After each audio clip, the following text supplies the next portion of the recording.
Ici, je te disais qu'il était possible de reprogrammer ton cerveau pour aimer faire les choses difficiles. Pas avec de la motivation passagère, mais en modifiant en profondeur la façon dont tu réagis à l'effort. Ce réflexe qui te pousse à éviter, à remettre à plus tard, ce n'est pas toi. C'est une habitude inscrite dans ton système nerveux. Et comme toute habitude, elle peut être changée. Dans cette vidéo, tu vas découvrir 5 leviers concrets pour transformer ton rapport à la difficulté et avancer, même quand tout en toi veut faire demi-tour. Étape numéro 1, identifier la voie de la résistance. Le premier frein, ce n'est pas ce que tu dois faire, c'est ce qui se passe juste avant que tu passes à l'action. Ce moment précis, souvent imperceptible, où quelque chose en toi ralentit, doute et redirige ton attention. C'est une voix intérieure, pas une voix que tu entends, mais une impulsion mentale familière qui te pousse à chercher une alternative plus simple, plus rapide, moins engageante. Elle ne dit pas ouvertement « abandonne », elle propose autre chose, une tâche secondaire, un instant de repos, une bonne raison d'attendre encore un peu. Et cette voix-là, elle est rusée. Elle utilise des arguments convaincants. Elle se fait passer pour une conscience rationnelle. Elle t'invite à attendre le bon moment, à t'assurer que tu es prêt, à ne pas forcer inutilement. Mais ce n'est pas de la stratégie, c'est un mécanisme de protection. Ton cerveau cherche à préserver ton énergie, à éviter l'inconfort. Et il le fait en sabotant subtilement tout ce qui pourrait exiger un effort soutenu ou provoquer un inconnu. Ce qu'il faut comprendre, c'est que cette réaction est automatique. Ce n'est ni un défaut de caractère, ni un manque de discipline. C'est une programmation ancienne conçue pour la survie, mais inadaptée à un monde où la croissance personnelle passe par la confrontation à la difficulté. Identifier cette voie, la repérer au moment où elle surgit, c'est déjà briser une partie de son pouvoir. Parce qu'à partir du moment où tu la vois, tu n'agis plus par réflexe. Tu choisis. Et ce choix, aussi minuscule soit-il, est le premier acte de libération. La deuxième étape, c'est de récompenser le déclencheur, pas le résultat. L'un des plus grands malentendus autour de la motivation, c'est de croire qu'elle vient en terminant quelque chose, qu'elle se déclenche à la fin. En réalité, ce n'est pas l'achèvement qui renforce l'habitude, mais le moment précis où tu commences. Ton cerveau fonctionne selon un principe simple. Il répète ce qui lui apporte une forme de satisfaction immédiate. Et tant que l'effort est associé à un sentiment de contrainte ou de vide, il continuera à résister. C'est là qu'intervient le levier souvent négligé. Récompenser l'initiation, pas l'aboutissement. Autrement dit, ne pas attendre la fin d'une tâche difficile pour ressentir quelque chose de positif,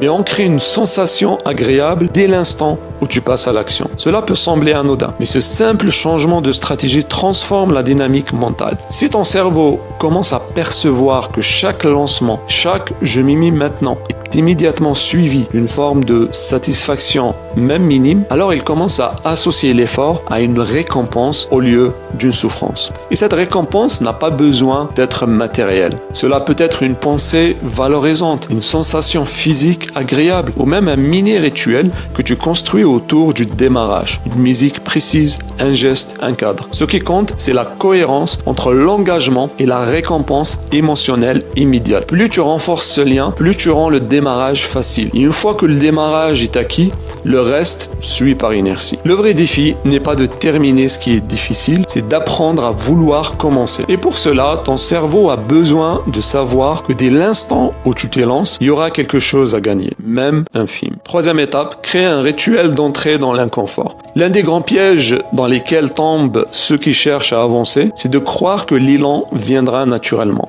Qu'il suffit d'attendre le bon moment, la bonne humeur, l'inspiration soudaine.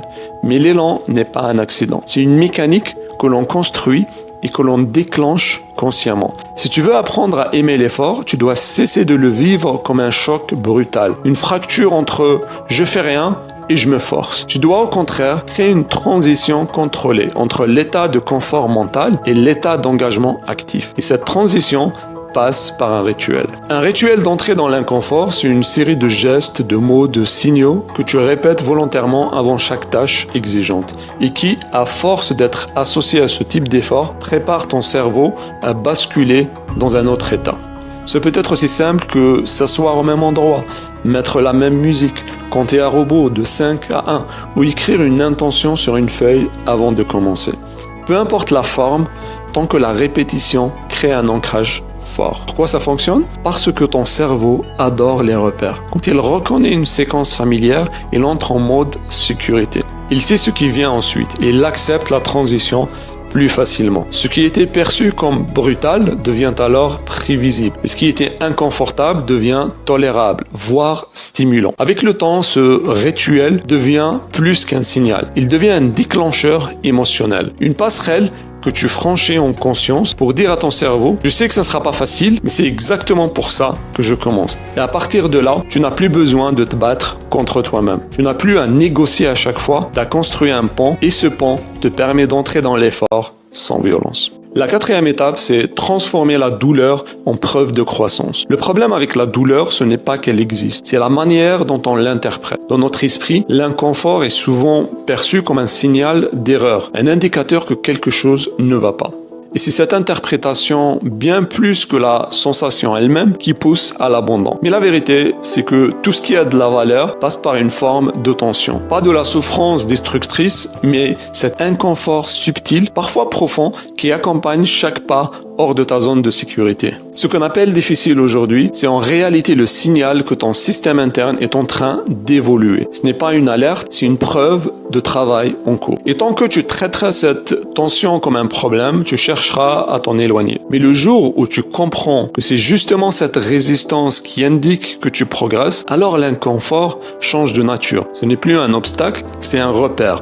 Regarde les athlètes, les artistes, les bâtisseurs, tous ceux qui atteignent un niveau de maîtrise savent une chose que la majorité refuse d'accepter. La croissance se mesure à la quantité de doutes, d'efforts, de difficultés qu'on accepte de traverser sans se détourner. Et cela ne signifie pas se forcer à souffrir, cela signifie reformuler le ressenti. Ne plus dire c'est dur donc je recule, mais c'est dur donc je suis exactement là où je dois être. Ce changement de perspective, ce glissement intérieur est l'un des plus puissants que tu puisses activer. Parce qu'à partir de là, chaque douleur devient une trace de ta progression, un témoignage de ta capacité à grandir et progressivement une fierté silencieuse qui remplace la peur. La cinquième étape, c'est d'ancrer l'identité du faiseur. À ce stade, il ne s'agit plus seulement de passer à l'action, il s'agit de devenir quelqu'un pour qui l'action n'est plus une exception, mais une expression naturelle de ce qu'il est. Parce que tu peux suivre toutes les stratégies du monde, empiler les méthodes, les rituels, les leviers psychologiques. Si ton identité profonde reste celle de quelqu'un qui hésite, alors chaque effort ressemblera à un combat contre toi-même. C'est pourquoi à un moment, tu dois cesser de te voir comme quelqu'un qui essaye.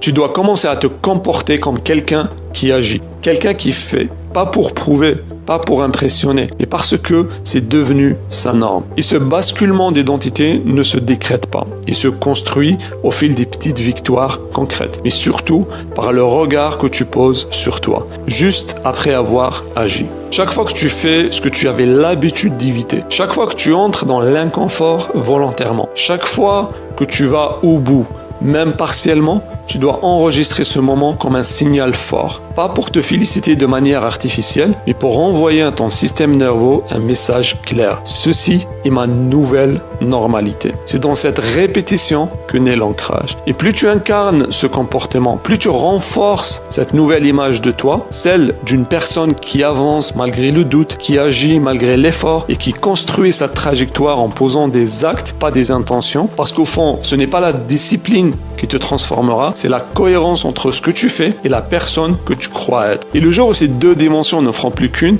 l'effort ne sera plus une lutte. Il deviendra simplement ton langage. Si tu veux aller plus loin et structurer tes journées pour utiliser pleinement ce que tu viens d'apprendre, regarde aussi la vidéo qui vient d'apparaître à l'écran. Tu découvriras 3 habitudes concrètes pour accomplir en une seule journée ce que la majorité fait en une semaine.